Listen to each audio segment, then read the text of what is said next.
Alrighty.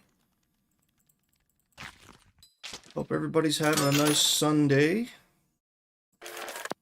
We are here again with bad PlayStation portable games. First up on the list is Aliens vs. Predator Requiem.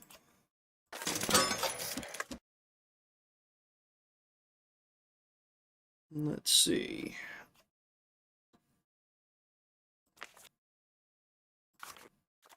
Here, this can be our alien.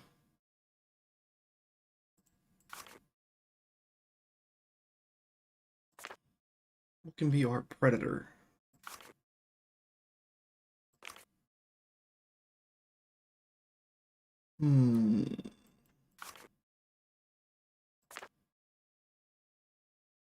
Yeah, let's use Meat Boy. Why not? Just use Meat Boy. And let's see. They're all portable games, so let's grab the handheld. Let's talk about this. So this game was pitifully easy. Like, super easy.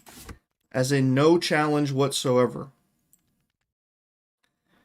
That rubbed a lot of people the wrong way. Very boring, one-note combat. No strategy involved. Very unimpressive graphics and sound. And even though the game had a few bonus modes, they offered very little to no value to the game.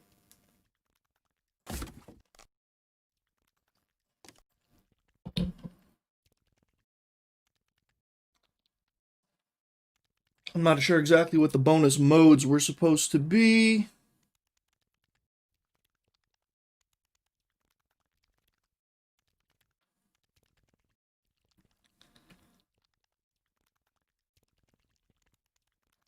But all I do know is that the reviews said that the bonus modes were basically trash.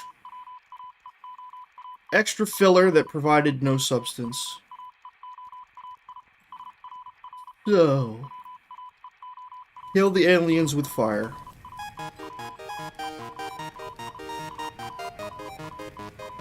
Yes, Karen, I'll say the Vita is next at the end of the video.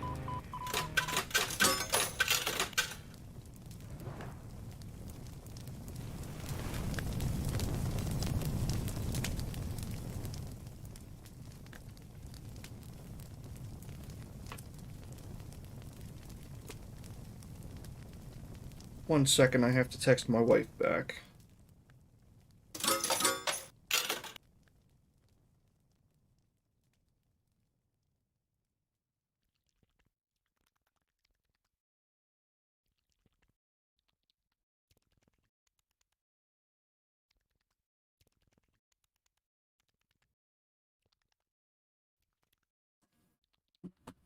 Alright.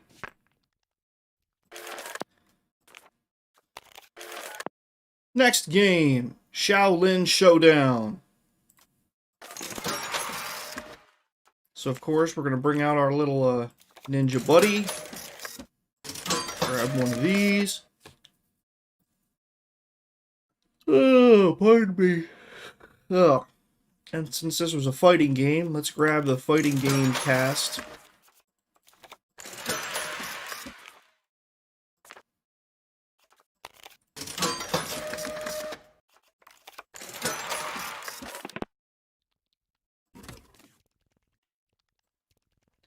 Now, I vaguely remember this cartoon.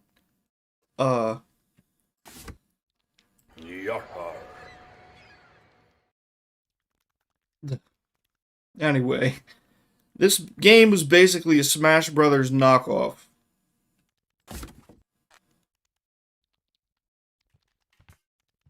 Smoosh. Smoosh. That's funny.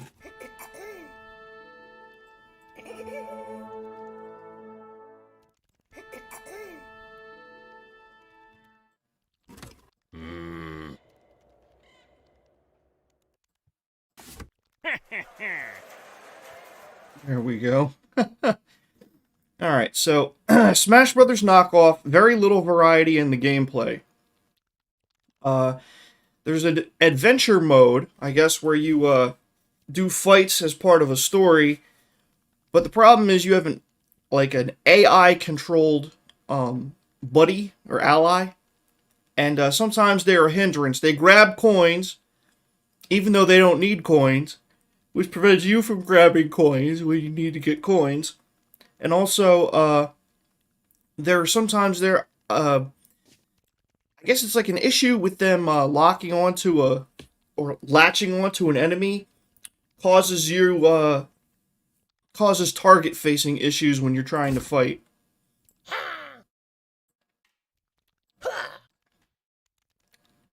So let's see, was that it? Yeah. So yeah. The reviews said that this was not a horrible game by any stretch of the imagination, but it was a Smash Brothers clone that didn't do a very good job of being a clone. So, let's have a roast.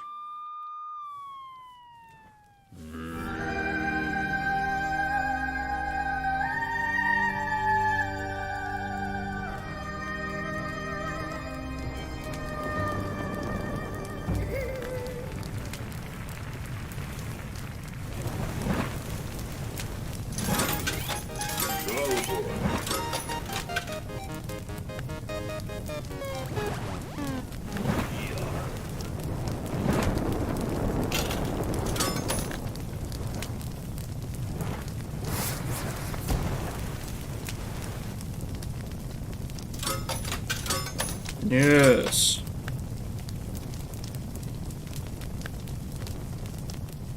Yes.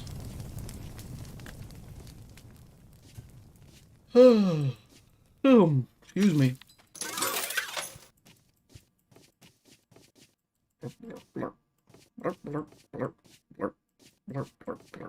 Alright, next game.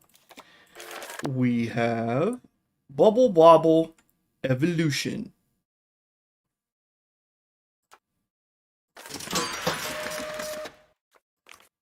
So we got little dinosaurs. Okay.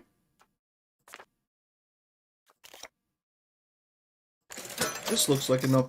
This looks like Bubbles. And we also have, where is that? There we go, Bubbles. What else can we use? Anything else? Blah, blah, blah. Yeah.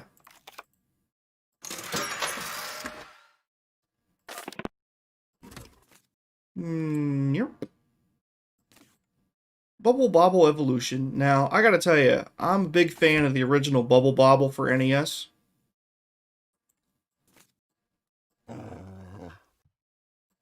Ugh. I wasn't even aware they made extra Bubble Bobble games until a few years back.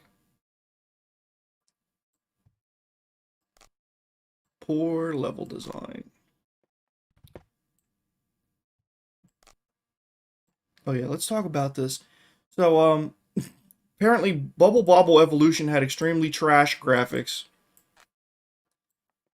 Apparently they felt that the PSP was capable of a much more exciting and complicated visual offering. Very drab music, which is disappointing because that original Bubble Bobble theme is so very catchy.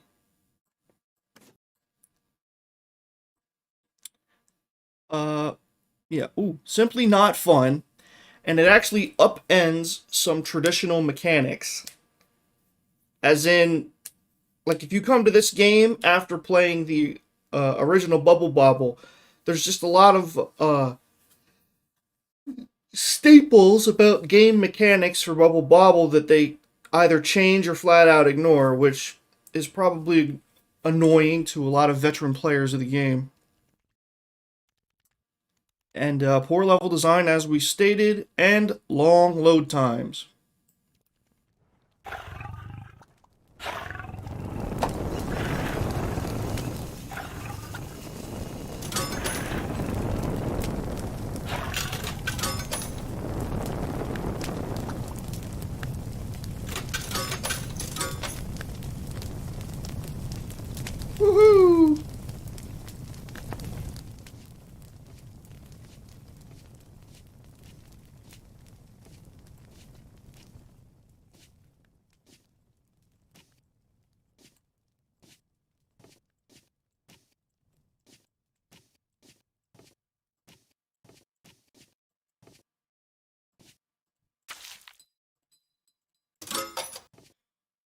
Alright.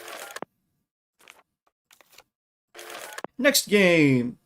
The Golden Compass.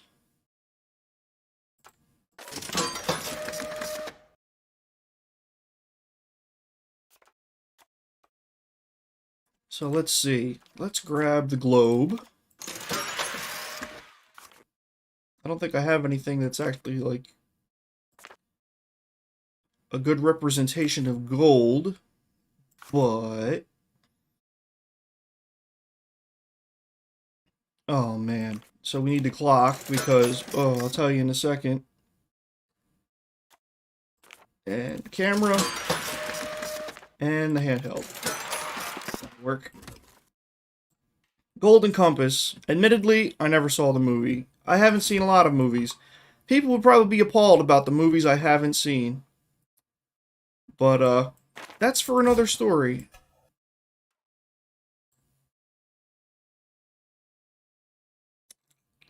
So let's talk about the game itself. Apparently this game is notorious for being very, very glitchy. Also, the game incorporates QuickTime events, one of my least favorite game mechanics of all time. And if you're not familiar with what QuickTime events are, it's that you run into a certain situation where you have to hit the right button at the right time in order to avoid danger or accomplish something. Okay? And sometimes it can be multiple button commands that you have to do, or just one button. You know? Like the old school Dragon's Lair game from the 80s. That whole game is QuickTime events.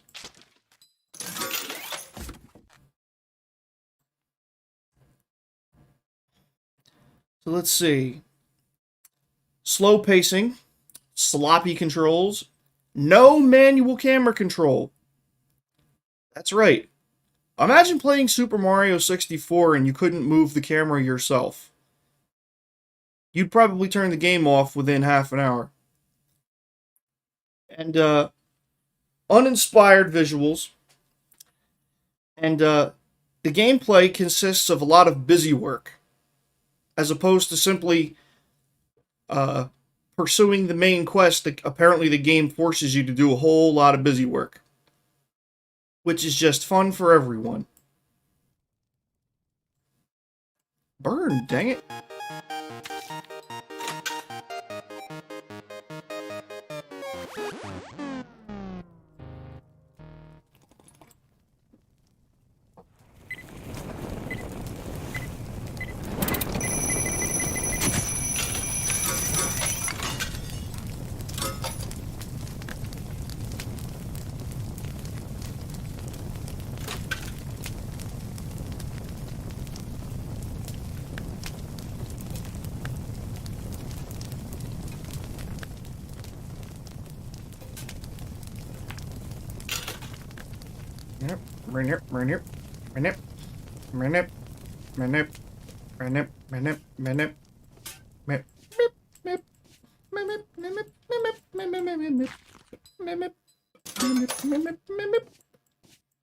All right.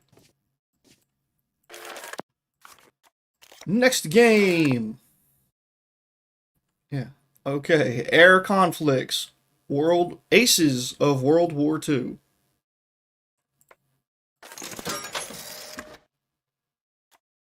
So if we're talking about a world war, no. Hey kids! Oh my gosh. Do you like toys? Yeah. You know what's more? Sorry, I misclicked. Let's just get back in a freaking thing.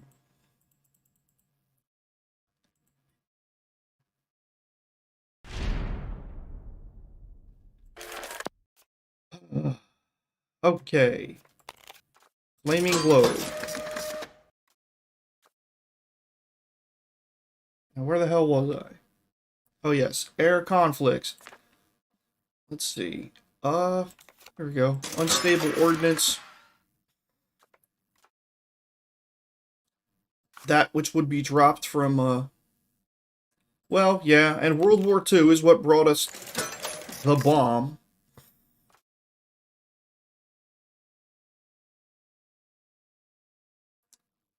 And what else?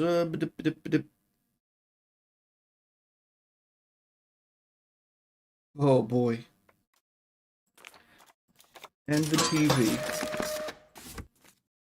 Alright, so let's talk about Air Conflicts, Aces of World War II. So this game has insidiously long load times. More on that in a minute. And also has insane difficulty. Now, I'm not sure if this game is a... I didn't actually go out and do tons of research, but I'm not sure if this game is a shmup or if it's like a flight simulator. My guess would be flight simulator, but I could be wrong. But anyway, apparently failing a mission boots you back out to the main menu, which means that you have to sit through... Not only do you have to re-enter the game, but you have to sit through those ridiculously long load screens a second time.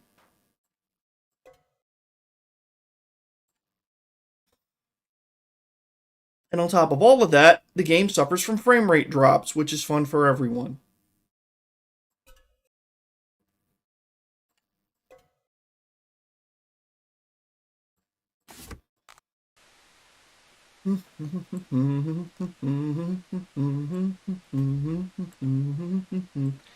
Alright. Ready to blow this pop stand?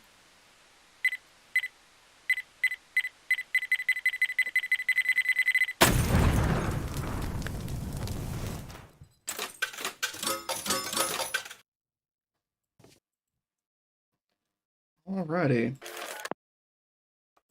Goodbye, Ace Conflicts, Aces of World War II. Or whatever the heck it was called. Next game, Street Supremacy. If I can find it. It looks like the one.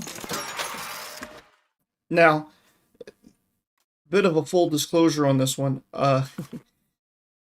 When I first read the title, I knew nothing about it. I assumed it was like a street fighting game. Like a 2D brawler, like Streets of Rage or something like that. And I was like, oh, it's a racing game, so Street Supremacy refers to street racing. Silly Steven. Now, oh yeah, gotta have the handheld. Long loading screens, and sure, let's have the Celebration Plus. So, Konami put this game out. So, with Konami, you would have expected something a lot better than this. This game suffers from very poor handling for the cars. There is menu overload, which apparently is like... Because everything in this game is done with menus except for the actual racing. Wouldn't surprise me if there were menus involved with that somehow too. But it's like, I guess whoever programmed that got a little too happy with the menus.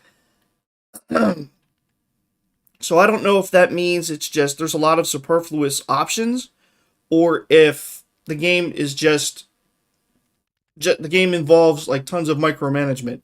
Either way, not a pleasant experience to have to deal with all the menus. There's also an excessive amount of load screens.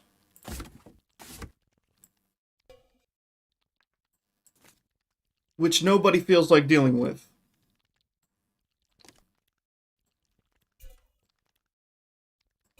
Meh. Stay put. There we go.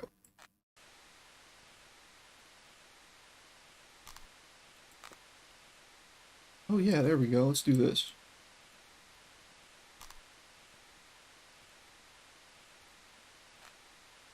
There we go. And we'll wait for our little friend here. Let's see. So in addition to the excessive load screens, the multiplayer mode was broken somehow. Either it makes the game virtually unplayable, or the multiplayer mode just doesn't really work that well. And the races themselves are often very short and boring, because the game uses like this sort of automatic system where if you get like a certain distance ahead of your opponent, the game automatically just declares you the winner, or if you get too far behind your opponent, the game automatically declares you the loser. So people, I imagine, found that system very unpleasant. It's like, hey, and I imagine, you might actually be,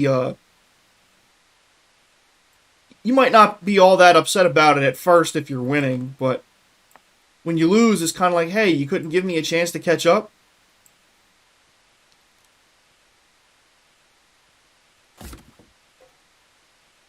All right.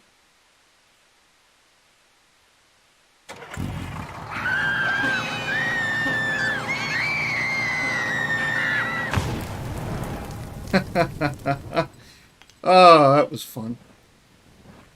The screen busted free of the television. That's hilarious.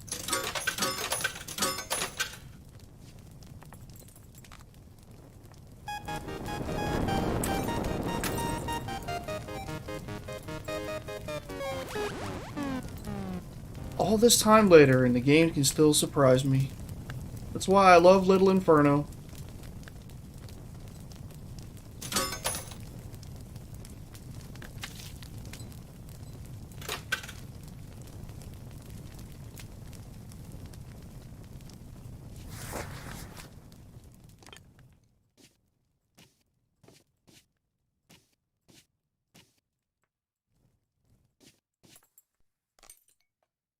Alrighty. Next up on the list, Hellboy, the Science of Evil. Let's grab our handheld. And Hellboy usually deals with a lot of unmentionable things. Let's find a few things that are a little monstrous for him to deal with. There we go.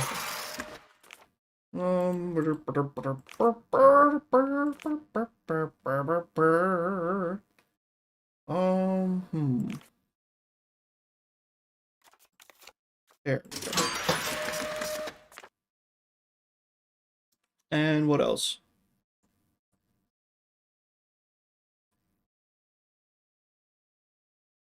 Oh. Okay, so that'll work. So, Hellboy, the Science of Evil. Now, one thing that they did say that this was a nice looking game.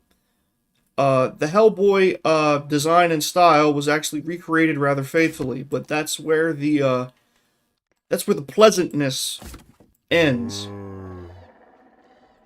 because this game suffered from very questionable combat controls, which was also extremely repetitive and not in the fun way.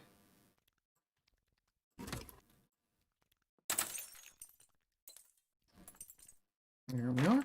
Oh. Dip, dip, dip. Apparently, the boss battles were extremely boring. Not much challenge or strategy involved. In fact, I think I read that most boss battles just involved running in a circle around the boss and shooting them, or something like that. And here's these words representing the fact that this game, okay, contained no voice work. So if you went into this game expecting to hear the voice of Ron Perlman, you would be very, very disappointed. And also, the game has poor animation. Despite being graphically faithful, the animation is done poorly. And there's, the enemies in the game are extremely generic and just not very imaginative. So let's say goodbye to Hellboy.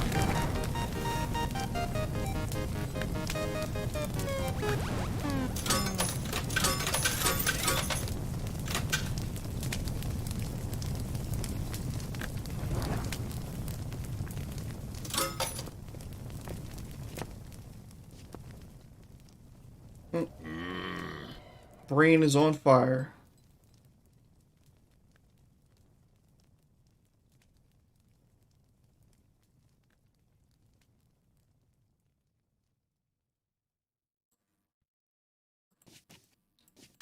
Very nice, very nice, very nice. All right.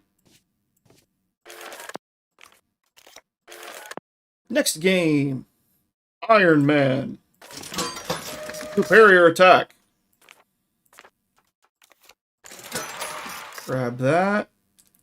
And let's see.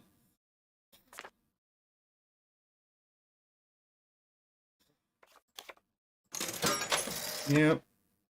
And I didn't mean to do that. Let's grab the bank. And let's see. The businessman. You know, make all the different things that encompass Tony Stark. Then the gentleman, yeah, because he's like the playboy.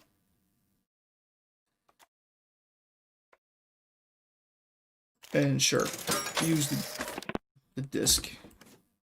So let's talk about Iron Man. The AI in the game is extremely poorly done. So don't go into the game looking for something balanced or enjoyable, because you won't get it.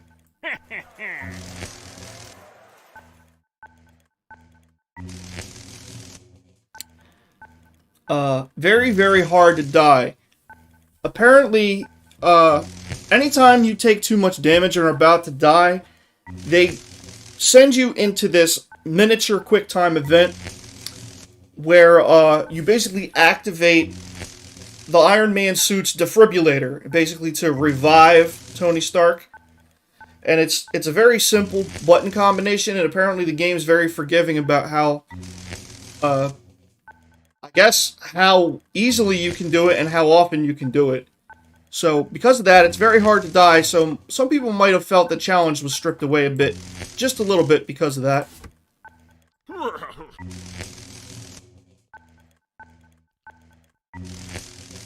And let's see, the control scheme is very awkward. Honestly, it seems like anytime you have a game where you both walk and fly, it seems like you run into very awkward controls. Poor animation, very bad draw distance, and for a game where you fly and are usually flying fast, that's a huge problem. Also suffers from frame rate drops, and it also just doesn't capture the heart of what it's like to be Tony Stark.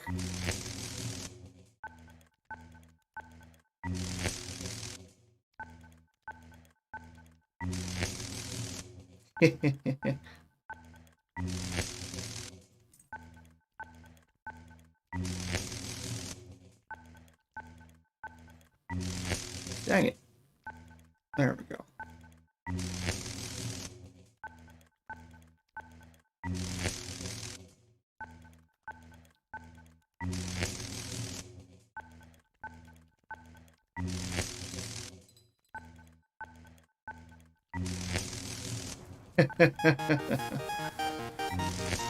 Too much fun.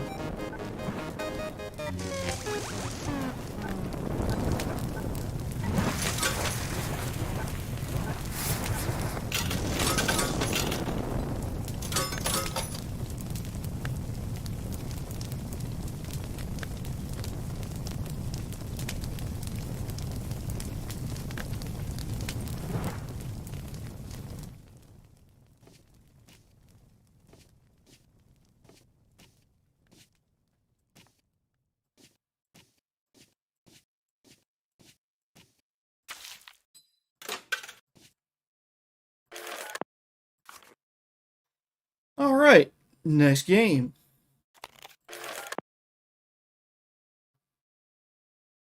Pocket Racers. Let's see. Miniature cars. Let's have some batteries. Like the handheld.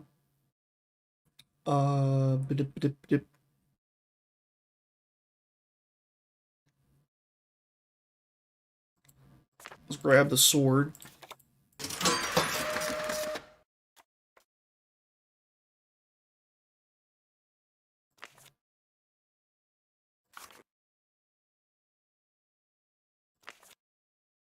I wish there was a miniature car other than the, or I wish there was more vehicles other than the monster truck and that bus. They don't really capture the essence here. But that's okay. Um, okay, sure. That'll work. So, pocket racers. So it's pretty much universal that this has one of the stupidest premises for a game ever conceived.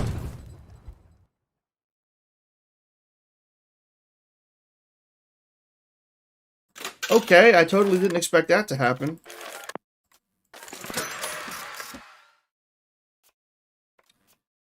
We'll, leave the batteries at home this time.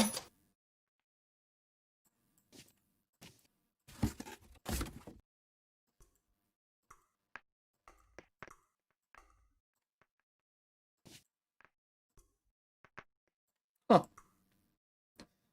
Well, that doesn't happen very often. Nothing but consonants. Anyhow. So, this game has a remarkably stupid premise, as I mentioned. Basically, it's like you and your dude bros are hanging out at home when some wizard breaks in and shrinks everyone down into little cars, and now to free your friends, you have to like win races, racing around courses that are designed out of like, you know, areas through the house. I don't know who thought that would be a great idea for a game, but it's not. As for the game itself, I wrote, yeah, really stupid premise. Yeah, even I thought it was a stupid premise. And I've played some games that are, insane. Very oddly programmed physics. Like, there's apparently not a lot of consistency with the physics of the game, where things you would expect to slow you down don't, and things that you would not expect to slow you down do, and, some other problems with physics. Very poor frame rate. The weapons you get in the game are largely ineffective, much like a cardboard sword would be. And just a lack of balance, too.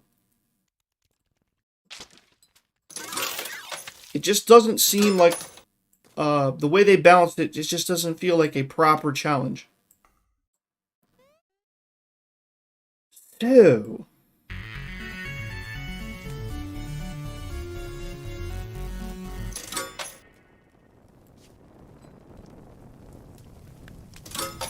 goodbye, pocket racers.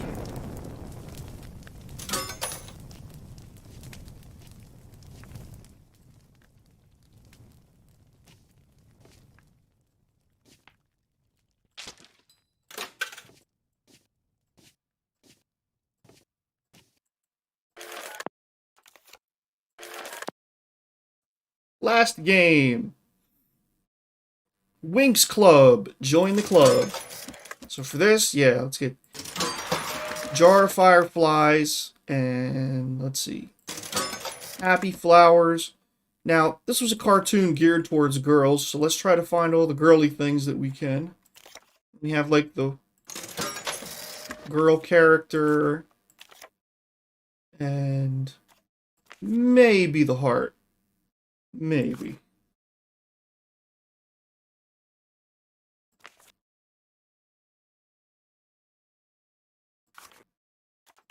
Yeah, there you go. Another girl and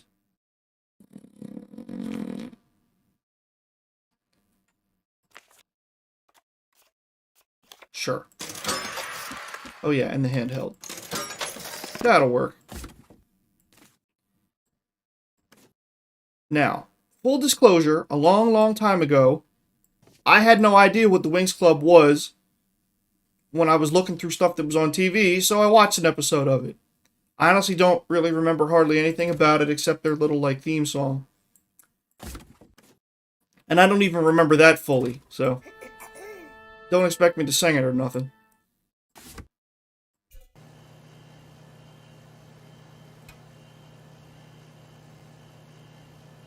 So, while we're waiting for the other elements to arrive,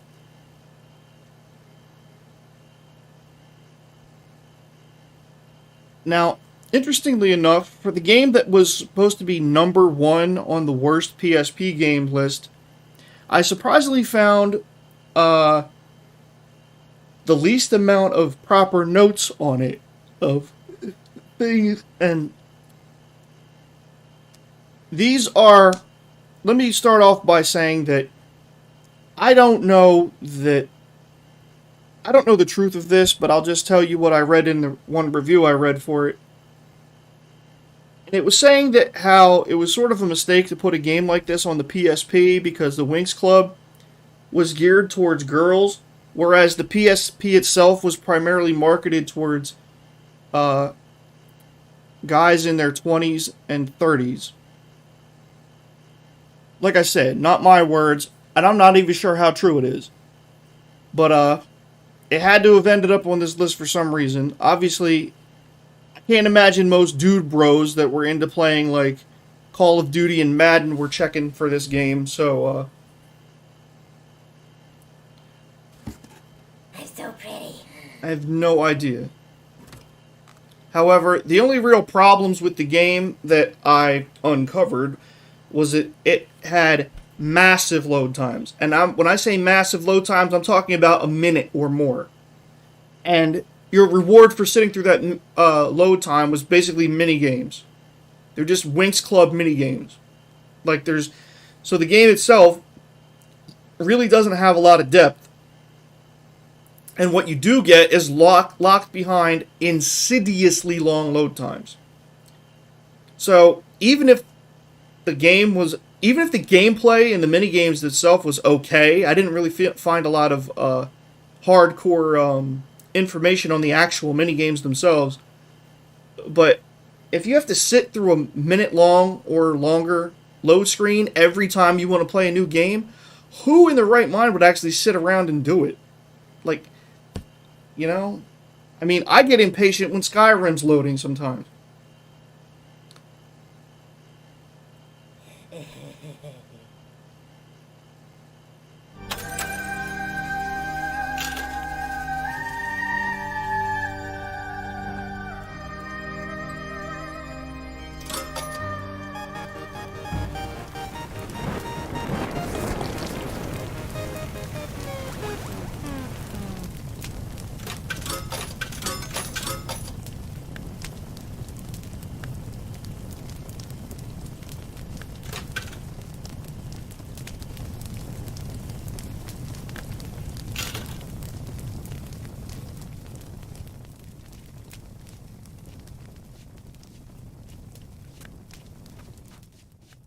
Very nice.